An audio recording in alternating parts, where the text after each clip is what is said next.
I was 57 years old when they told me to leave my desk. 1 hour, no warning, no meeting, no private room. Just a voice raised slightly above normal. So everyone could hear. I remember the way keyboards stopped. One by one, like oxygen being pulled from the room. I didn't argue. I didn't rush.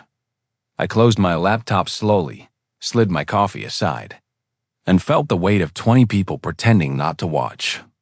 I asked for the reason, calmly, because calm unsettles people who expect collapse.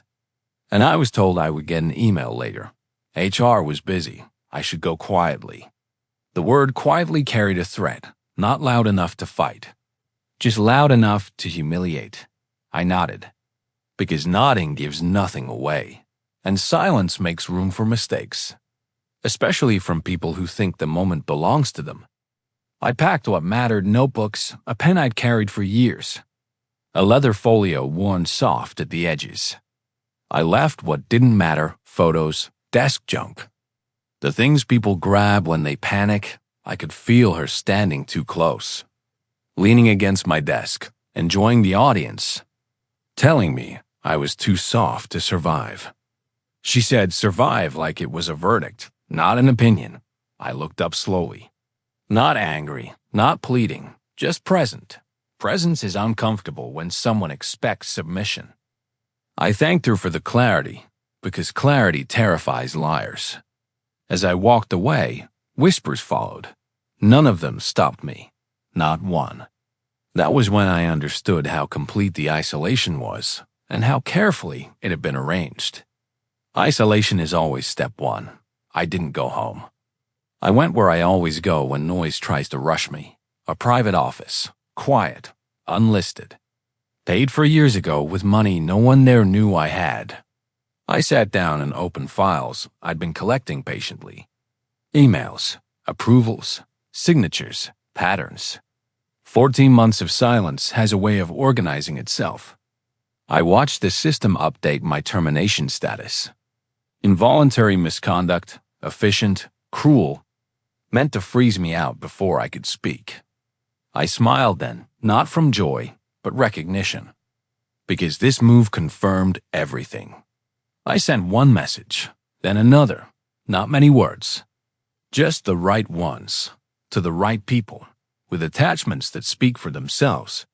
When I leaned back in my chair, the fear never came, only focus. Because when someone fires you publicly, they assume you have nowhere else to stand. And that assumption is where their control begins to fail. By the time the sun dipped low enough to smear orange across the windows, the building behind me had already decided who I was supposed to be. A disgraced employee, a liability quietly removed. I let them have that version, because false certainty makes people careless. I was 57, not new to loss, not new to being underestimated.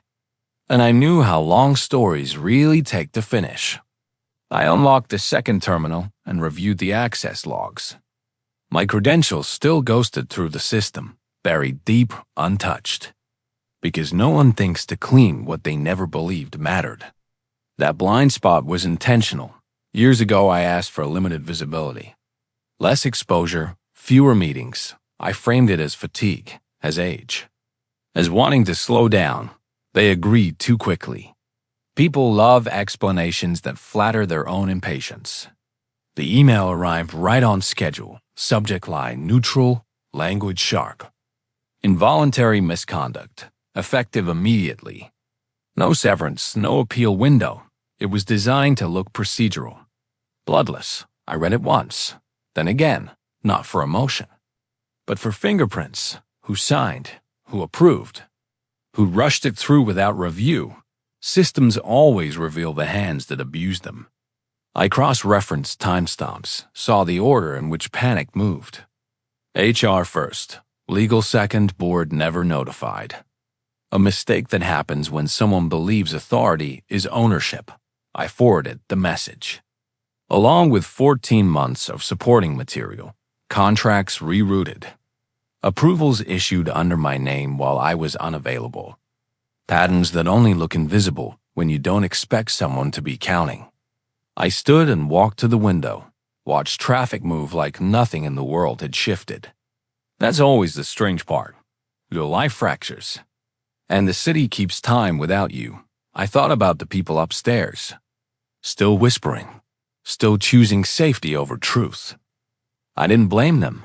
Fear makes loyal employees silent. Silence is how corruption breeds. I opened a single document, the one no one ever reads past the signature page. The operating agreement we wrote when trust was still cheap. Clause buried deep, activated only in cases of internal threat. It wasn't revenge. It wasn't even anger. It was maintenance.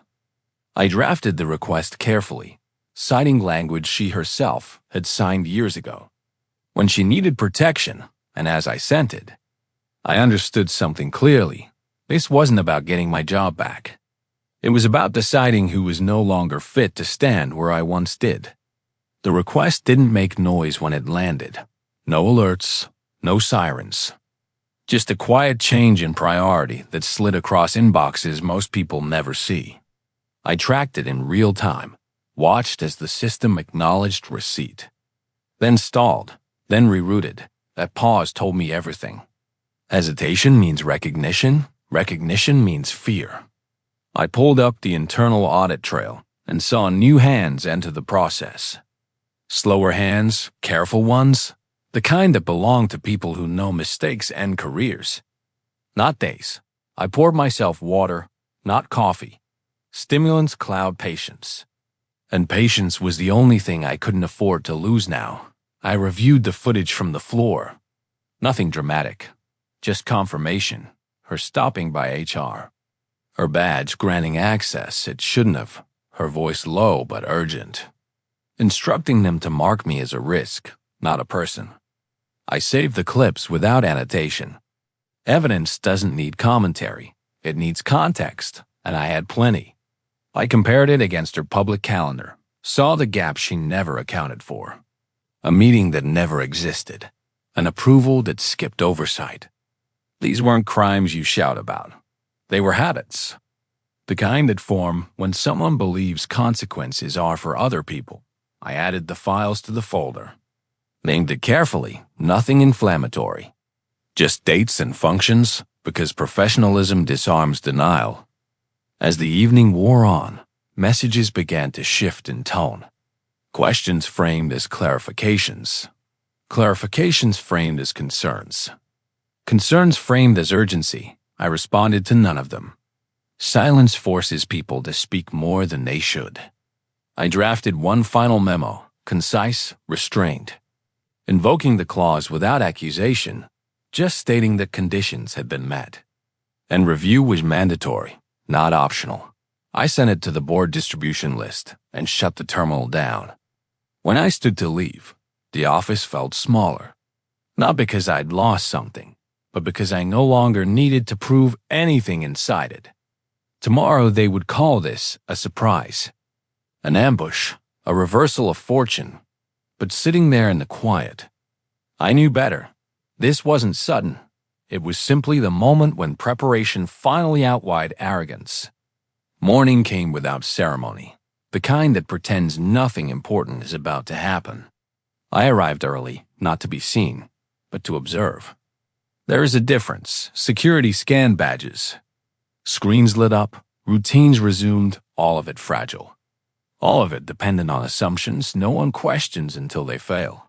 I sat in a quiet corner of the lobby cafe, unseen in a crowd that only remembers faces tied to authority. My phone vibrated once, then again. Confirmation stacking neatly. The clause had been acknowledged. Not challenged. That mattered. Because challenge would have meant panic. Acknowledgement meant process. And process was where I had always been strongest. At exactly the right moment. Her access began to degrade, not everything at once. That would have caused noise, just enough to confuse. Calendar errors, document locks, permissions timing out mid-action.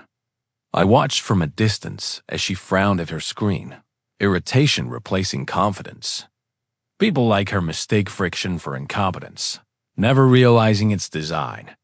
A board member arrived quietly through a side entrance. Then another, no announcements, no entourage. The building didn't feel different. But the gravity shifted. Authority rarely enters loudly. It just starts being obeyed without explanation.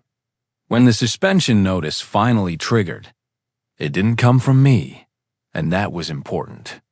It came from the structure she trusted when it served her, delivered in neutral language she had approved 100 times for others. I stood as she argued with someone who could not be intimidated, her voice rising, searching for leverage that no longer existed. I didn't step forward, not yet. Victory doesn't need witnesses, only confirmation. As the elevator doors closed behind her, I felt no satisfaction, only alignment. Things returning to where they should have been. And as I walked toward the upper floors, the ones I hadn't entered in years, I understood this chapter was never about removing her. It was about proving the power taken quietly can also be taken back quietly, and that lesson was just beginning to land. I stepped through the front doors like I belonged there, because I always had, even when they tried to write me out of the story. No one stopped me. No one questioned the suit.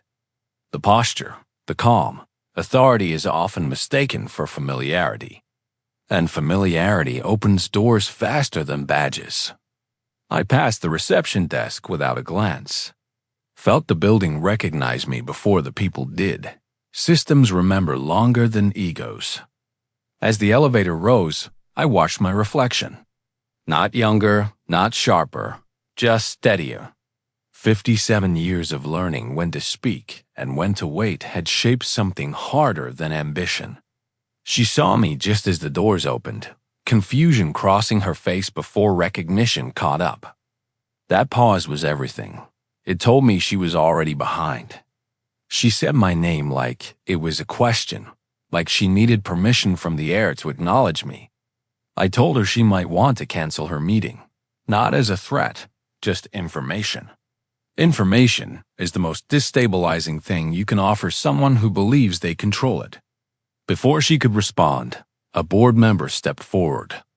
Voice calm, final, requesting her devices, explaining the suspension, the review, the immediate effect. Her mouth opened, closed. Searched for outrage, for all eyes, found none. The room didn't turn toward her. It turned away. Power always moves toward certainty. I rode the elevator up alone after that. Pressed the top floor without ceremony. The doors opening onto a corridor I helped design back when ideas mattered more than optics. Glass, steel, quiet. I walked past offices filled with people who once thought I was irrelevant. I didn't look in. Looking back is a form of permission. At the end of the hall was the corner office, occupied now by the man who knew me best, and betrayed me anyway. I paused before entering. Not from fear, but from clarity. Removing one obstacle doesn't end a system built on compromise. It exposes the next one, and as I stepped forward, I understood this return wasn't about reclaiming space. It was about confronting the decision that taught others it was safe to erase me in the first place. He looked up when I entered, that familiar flicker of calculation crossing his face before he masked it with surprise. He half stood, then stopped, unsure which version of me he was dealing with. The one he buried, or the one standing in front of him now. I didn't offer a greeting. Greetings imply equality. I placed my leather folio on his desk and opened it slowly. Pages spread like a quiet accusation. Emails, approvals, signatures that matched his hand. Dates that lined up with the weeks I was unreachable. He tried to laugh, thin and uncertain, asked if this was some kind of misunderstanding. Misunderstandings don't require forgeries, and they don't hide behind hospitals and funerals. I reminded him of the week my mother was buried. The week he filed documents in my name. His jaw tightened, not in anger, but in recognition. He said he had no choice. That pressure came from above, from investors, from timelines. The usual chorus of men who trade loyalty for urgency. I leaned forward and told him pressure reveals character. It doesn't excuse it. His hands trembled as he flipped through the pages, pretending to read what he already knew existed. I explained calmly how the board now had every file, every metadata trail. Every recorded conversation he forgot was being archived. I told him I would have shared credit, authority, even control. Because partnership was never my weakness, betrayal was his shortcut. And shortcuts always collapse under weight. When security appeared at the door, he finally looked afraid, not of losing the office, but of losing the version of himself that believed this would never come back to him. After they escorted him out, the room felt heavier, not with tension, but with residue. I sat in his chair, a temporary thing, and opened the bottom drawer he never bothered to lock. Inside was a blue folder, thick, deliberate, the kind you don't keep unless you plan to use it. I opened it and felt something shift. Resignation letters, 6 of them. Department heads scheduled to walk out within days. Payout terms negotiated quietly. Stock transfers already outlined. It wasn't revenge he planned. It was collapse. Burn the house so no one else could live in it. My chest tightened, not with panic, but with focus sharpened by clarity.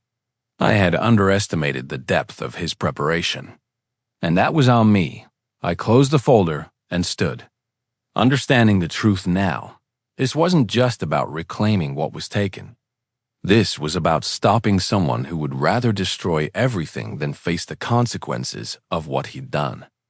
I carried the folder with me down the corridor, past glass walls and quiet offices, my reflection splitting across every surface. This wasn't shock, it was recalibration. When you uncover a deeper plan, you don't panic, you adjust.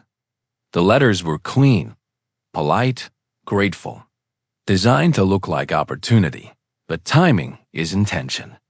And intention tells the real story. 6 leaders leading at once would have gutted operations. Stalled contracts triggered penalties. The kind of damage that lingers long after headlines fade. He wasn't trying to escape. He was trying to poison the ground. So nothing would grow after him. I called for an emergency session. Not loud, not dramatic, just unavoidable. The kind that pulls people from meetings they thought mattered more. I placed the folder at the center of the table and let silence do the work. One by one they read, expressions shifting from confusion to concern. Concern to calculation. I explained the timeline, the payout clauses, the quiet coordination. I didn't accuse. Accusation invites defense. I presented sequence. Sequence forces acceptance. Someone asked why I was so calm.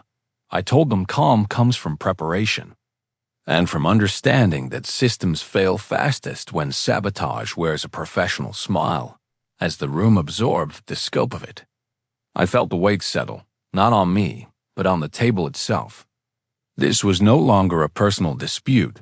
It was an institutional threat. And institutions respond when survival is at stake.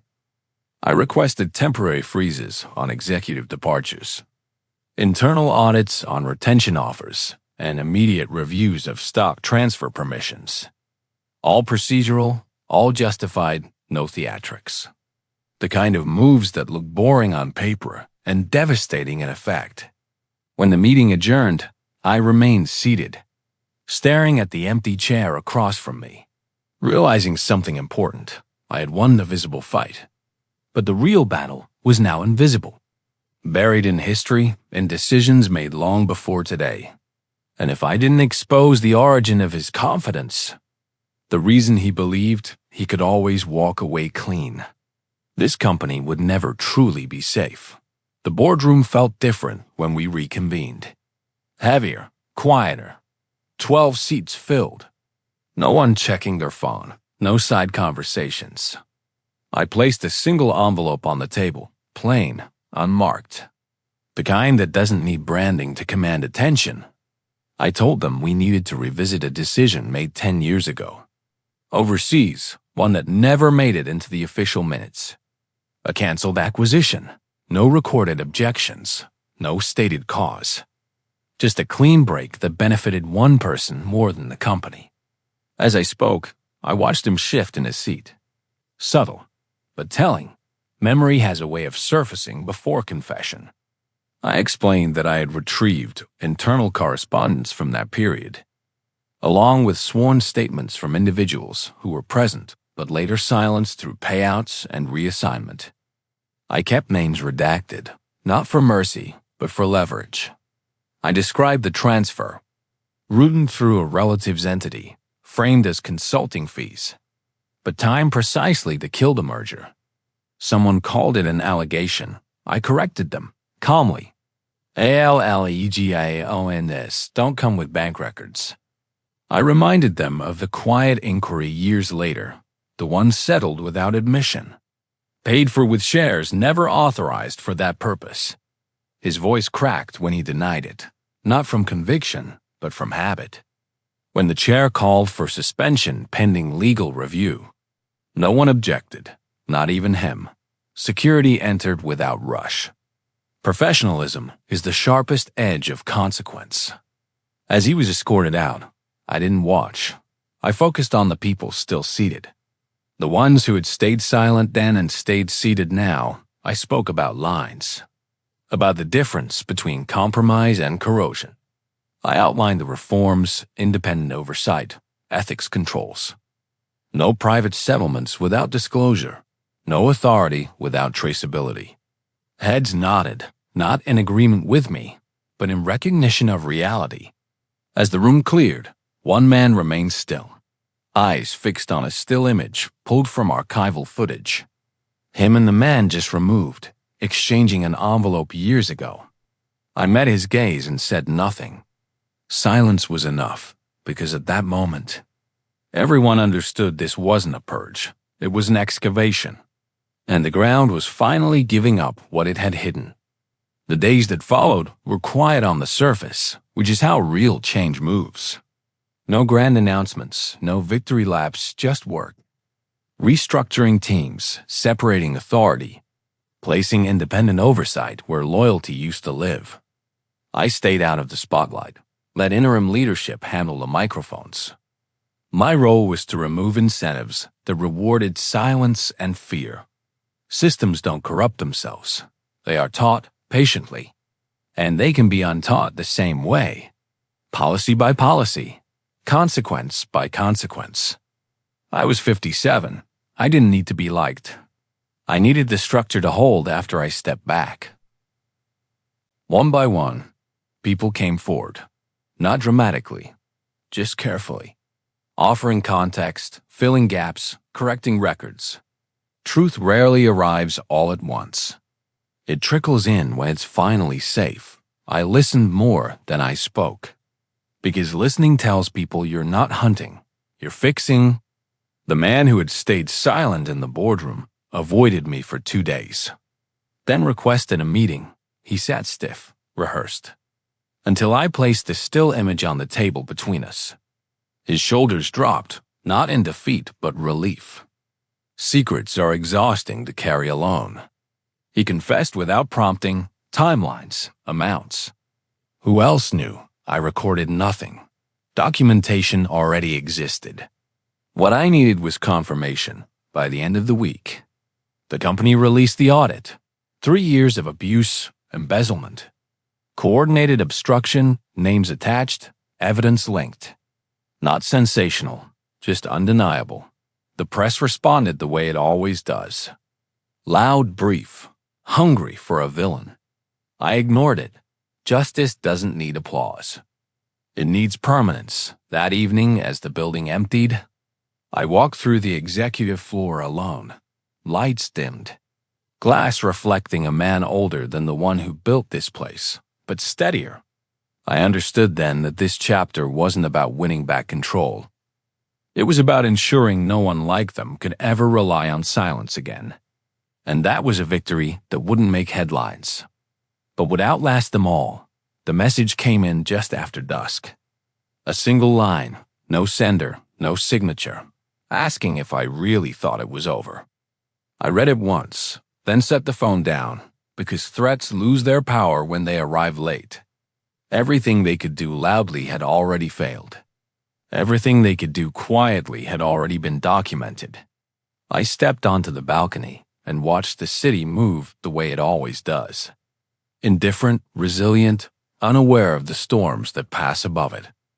I wasn't afraid, not because I was untouchable, but because there was nothing left to hide. Fear survives in shadows. And I had spent months turning the lights on one room at a time. The next morning unfolded exactly as planned. Journalists arrived on the executive floor. Cameras steady, questions rehearsed, interim leadership spoke with precision. Releasing the audit, the findings, the timelines, no emotion. Just facts arranged so denial had nowhere to stand. Names were named, roles clarified. Consequences outlined, suspensions, referrals. Resignations accepted without ceremony. I watched from a distance, not out of avoidance. But respect for process. This was bigger than me now. It had to be. The company wasn't being reclaimed.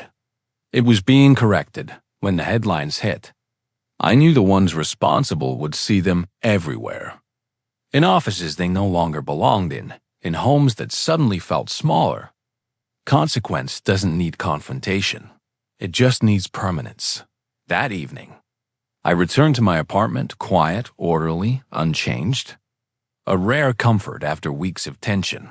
I poured a glass of water and sat by the window, letting the stillness settle properly this time. A message came through from leadership, simple. It's done. We're clean. I closed my eyes and felt something loosen that I hadn't named before. Not relief, not pride, just completion. I had been fired publicly, erased deliberately, underestimated thoroughly, and none of that mattered in the end. Because patience outlasted noise, evidence outlasted accusation, and silence carried more weight than any threat ever could. I didn't win by taking anything back. I won by making sure what was built could finally stand without them. And that was enough, and it had always been enough.